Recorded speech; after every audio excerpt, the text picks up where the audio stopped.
Dear student, आज के lecture में हम फॉर्ट फ्लेमा पढ़ रहे हैं। फॉर्ट लेमा ये जो है वो कॉम्प्लेक्स एनालिसिस का टॉपिक है, फॉर्ट फ्लेमा। अब देखो, इसमें जो सबसे पहले है, मैंने मैक्सिमम मॉडुल ऑफ प्रिंसिपल बताया था इससे जस्ट पहले। ठीक है, सबसे पहले हम इसकी स्टेटमेंट की बात कर लेते हैं। स्टेटमेंट क्या होती है इसकी स्टेटमेंट? ठीक है, अगर एफ ऑफ जेड कोई भी, first condition, F of Z B analytic in A domain D में, अगर डोमेन डी में एनालिटिक है कोई फंक्शन, और डोमेन किस तरीके से डिफाइंड है? डिफाइंड बाय जेड का मोड लेस देन आर। और दूसरी कंडीशन है कि एफ ऑफ जेड का modulus less than equal to M है for all Z in D. ठीक है, और थर्ड कंडीशन है कि एफ ऑफ जीरो जो है वो जीरो है। तो क्या होगा कि एफ ऑफ जेड का जो मॉडुलस है ना वो लेस देन होगा M by R into Z का मॉडुलस फॉर ऑल जेड।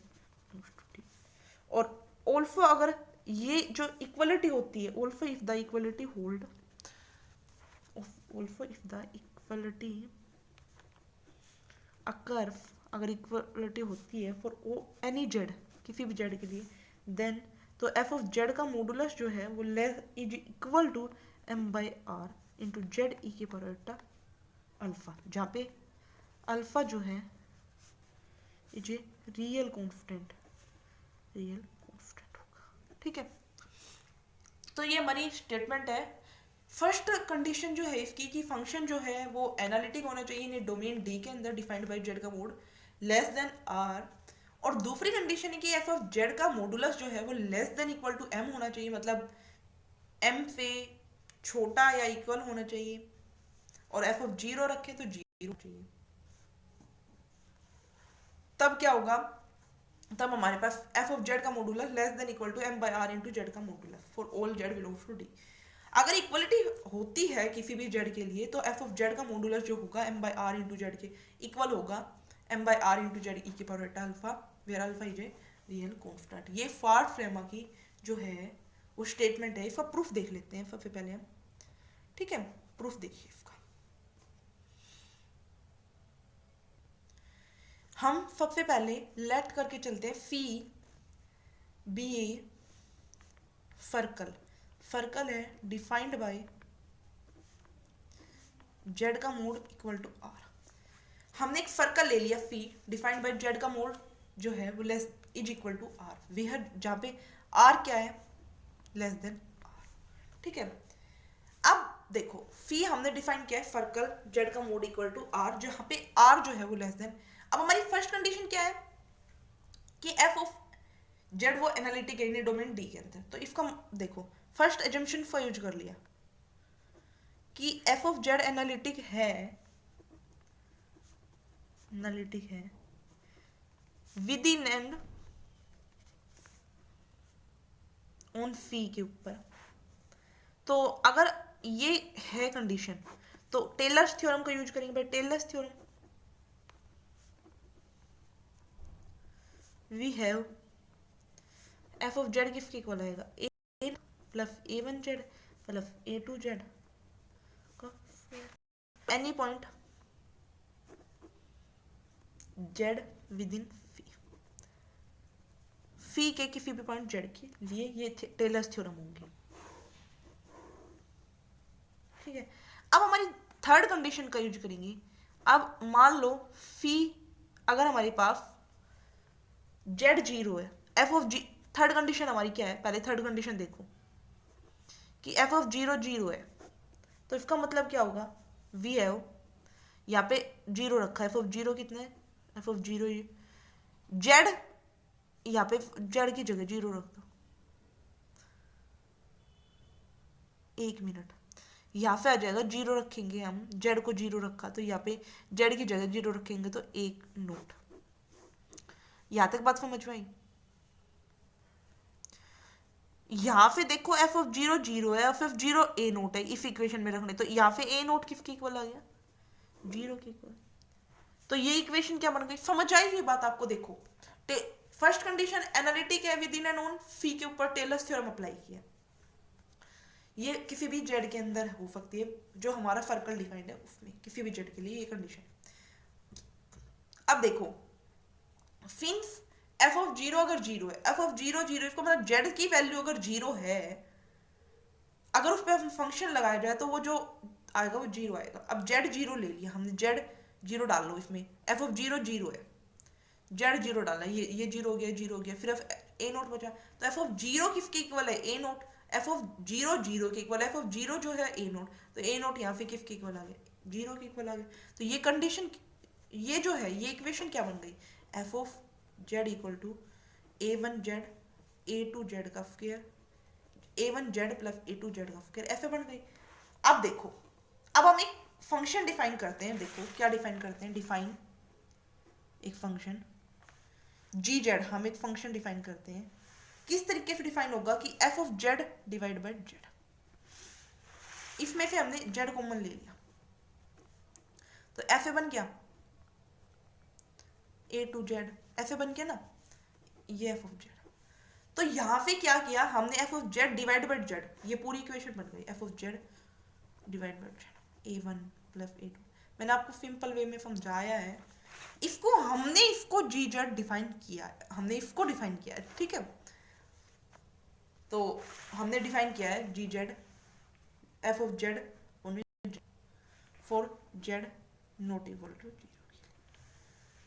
अगर मैं जी जीरो डाल ली, जेड की जगह जीरो डाल ली, तो जेड की जगह जीरो डालना, तो यानी कि ये वाला सारा जीरो हो जाएगा, ये वाला सारा जीरो हो जाएगा, तो क्या आ जाएगा ए वन। तो हमारा एफ ऑफ जीरो क्या, जब हमने डाला एफ की में जीरो डाला तो ए नोट की वैल्यू हमारी जीरो आई, अगर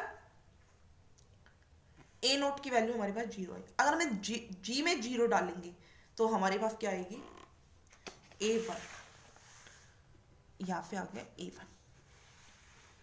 अब देखो जी, अगर एफ ऑफ जेड एनालिटिक था तो जी ऑफ जेड भी एनालिटिक है within N on phi, then G of Z is analytic है within N on phi. Maximum modulo principle apply करते हैं। मैक्सिमम मॉड्यूलो प्रिंसिपल क्या कहता है, अगर फंक्शन कांस्टेंट नहीं है, अगर फंक्शन कांस्टेंट नहीं, और ये फंक्शन कांस्टेंट भी नहीं है, अगर फंक्शन कांस्टेंट नहीं है तो मैक्सिमम वैल्यू कहाँ पे मिलेगी, ऑन बाउंड्री पे। तो वही बात है, मैक्सिमम मॉड्यूलो प्रिंसिपल अप्लाई करते हैं कि प्रिंसिपल जी जेड का modulus attain fit maximum value on phi, phi पे मैक्सिमम वैल्यू अटेन करेगा, phi Z at Z equal to A पे।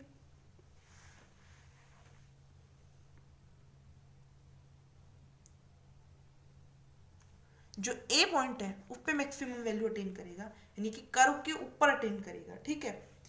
तो देखिए जी जेड जो है इसका मॉडुलस लेते हैं तो क्या आएगा, लेस देन इक्वल टू जी ए, इस पे हमने जी फंक्शन लगा दिया, ठीक है। जो जी जेड इक्वल टू ए, तो जी जेड का मॉडुलस जो होगा लेस देन इक्वल टू ए का मॉडुलस, इस पे मॉडुलस लगेगा, और इसकी वैल्यू अगर हम इसमें देखें तो एफ ऑफ ए का मॉडुलस डिवाइड बाय ए का, जेड की जगह हमने ए रख दिया, तो यहाँ पे क्या आ गया एफ ऑफ ए का मॉडुलस। और ए जो है हम अजम्पशन कर रहे हैं कि ये जो कंडीशन है ना ये ट्रू है, देन फॉर जेड का mod less than equal to R के लिए, इसके लिए ट्रू है जेड का मोड लेस देन आर के लिए। तो यहाँ पे जेड का मोड लेस देन आर, और जेड जो है देखो मैं बताती हूँ, मैक्सिमम वैल्यू इस पे ऑब्टेन हो, और हम कंडीशन क्या मान के चल रहे हैं कि जेड का मोड लेस देन आर के लिए ये कंडीशन ट्रू है, अटेन करेगा मैक्सिमम वैल्यू, ठीक है। तो यहाँ पे क्या हो गया, जेड जो है वो ए भी हो गया, तो जेड की जगह हम ए रख सकते हैं, तो ए लेस देन आर हो गया। तो अगर यहाँ पे ए का मॉडुलस है तो उसका हम यहाँ पे क्या लिख सकते हैं आर, और एफ ऑफ ए पे मैक्सिमम वैल्यू अटेन है, हमने बोला ना कि मैक्सिमम वैल्यू ए पे अटेन है, और वो ए कहाँ पे है, मैक्सिमम वैल्यू जो है बाउंड्री पे अटेन है, बाउंड्री पे कोई पॉइंट है ए, इस पे अटेन होगी मैक्सिमम वैल्यू, बाउंड्री के किसी पॉइंट ए पे, मतलब कोई पॉइंट ही तो होगा उस पे तो अटेन करेगा। तो यही बोल रहे हैं कि जो जी जेड है वो अटेन करता है मैक्सिमम वैल्यू ऑन सी, और सेट फिर Z is equal to A B, ठीक है।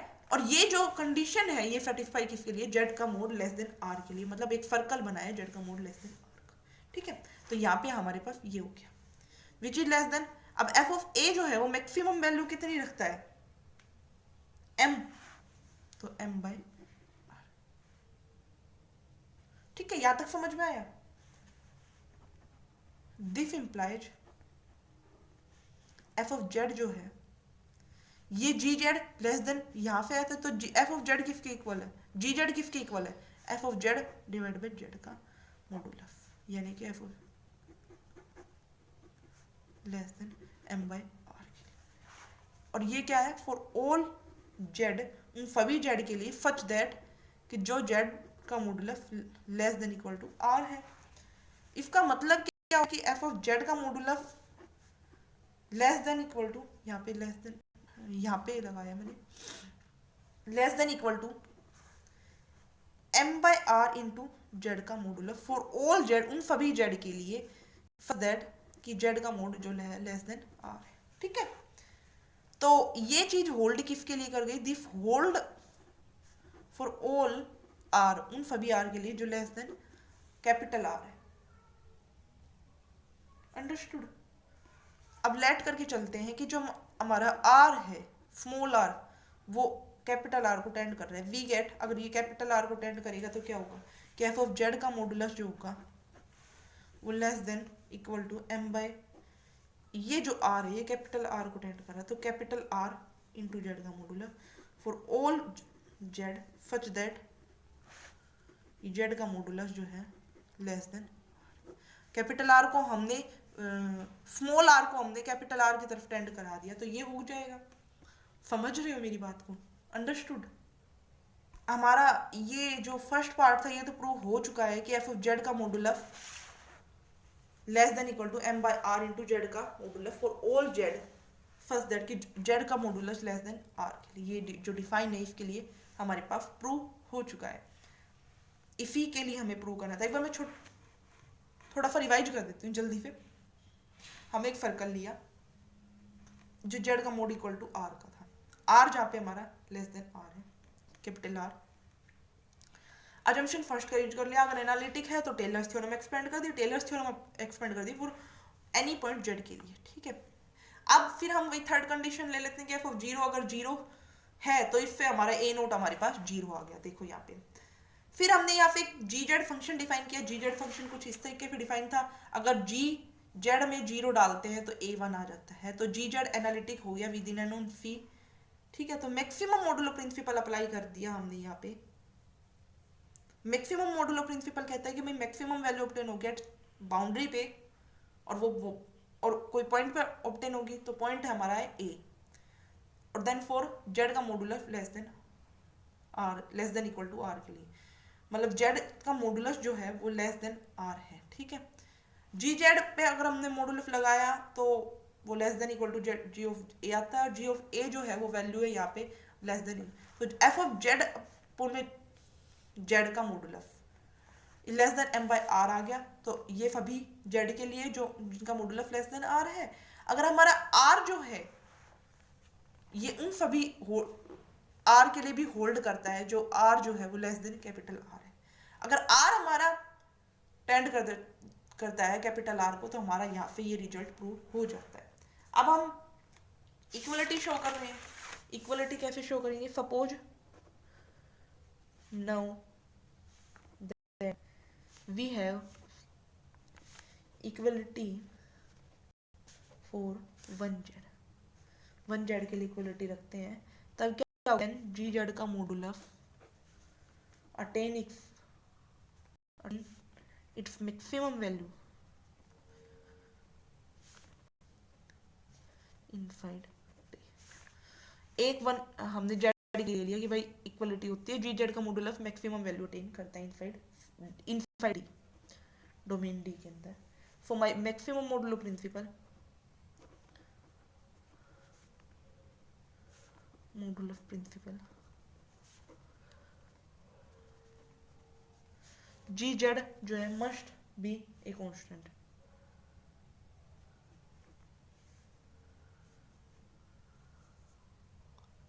अगर G Z maximum value inside D अगर मैक्सिमम वैल्यू मिलती है तो इसका मैक्सिमम मॉडुलो प्रिंसिपल कहता है कि जी जेड जो है मस्ट बी ए कॉन्स्टेंट होगा।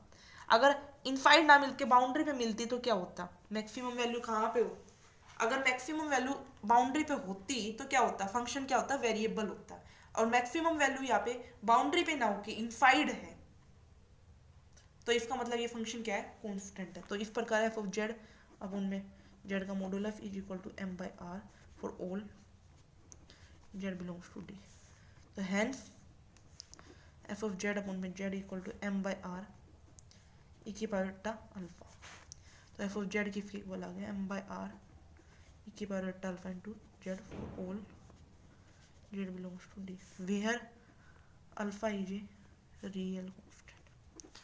तो आई होप आपको ये समझ आएगा कि भाई हमने इक्वलिटी के लिए क्या किया है, इक्वलिटी कोई भी वन जेड के लिए दिखानी है। अगर मैक्सिमम वैल्यू इनसाइड डी है, अगर फंक्शन की मैक्सिमम वैल्यू इनसाइड डी है तो इसका मतलब वो फंक्शन क्या होगा, मैक्सिमम मॉडुलो प्रिंसिपल कहता है कि कांस्टेंट फंक्शन सिर्फ तब होता है जब इनसाइड डी होता है। अगर वो बाउंड्री पे अगर उसकी मैक्सिमम वैल्यू मिल रही है, अगर बाउंड्री पे मैक्सिमम वैल्यू मिल रही है तो वो क्या होगा, एक नॉन कांस्टेंट फंक्शन होगा, यानी कि एक वेरिएबल फंक्शन होगा, not identical equal to constant function होगा। ठीक है, तो यहाँ पे जो है वो मैक्सिमम वैल्यू कहाँ पे मिल रही है,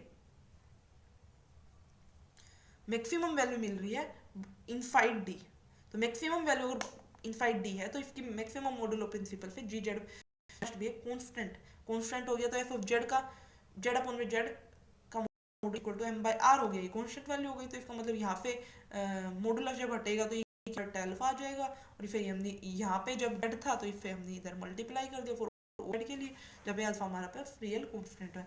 तो आई होप आपको फार्ट फ्लेमा समझ में आया होगा। ये जो थ्योरम है इसको हम स्टेटमेंट भी दे सकते हैं, 2 मार्क्स में स्टेटमेंट आ सकते हैं, स्टेट फार्ट फ्लेमा, और इसका प्रूफ भी आ सकता है कैसे स्टेट एंड प्रूफ फार्ट फ्लेमा। वो 10 मार्क्स में या 8 मार्क्स में या 16 मार्क्स में जो भी मतलब जो भी क्राइटेरिया होता है यूनिवर्सिटी का, उस हिसाब से वो मैटर करता है कि भाई वो 8 मार्क्स में देते हैं, 10 मार्क्स में देते हैं, 12 मार्क्स भी कुछ यूनिवर्सिटी का क्राइटेरिया होता है। तो हमारे तो यहाँ पे क्राइटेरिया होता है 8 मार्क्स में आती है ये थ्योरम। तो मतलब उस हिसाब से आपको बता रही हूँ कि 8 मार्क्स में 8 10 12 किसी भी मतलब इस तरीके से ये थ्योरम आती है। तो आप इसको इजीली लिख सकते हो। सबसे पहले इसकी स्टेटमेंट लिखना अच्छे से, फिर उसका हम प्रूफ कर सकते हैं। पॉइंट मतलब अजम्पशन से, जो इसका प्रूफ है वो अजम्पशन से ही हो जाएगा इजीली। आपको अजम्पशन यूज करनी है और इसका प्रूफ कर सकते हो। तो आई होप आपको थ्योरम समझ आई होगी। अगर आपको समझ आई है थ्योरम तो आप वीडियो को लाइक करें, चैनल को सब्सक्राइब करें, और आपको अगर कोई प्रॉब्लम आती है तो मुझे कमेंट करके ज़रूर बताएं, जिससे मुझे भी पता चले आप लोगों को किस पॉइंट पे प्रॉब्लम आई है, किस पॉइंट पे समझ में दिक्कत आ रही है। तो thank you for watching my video. If you like then subscribe my YouTube channel.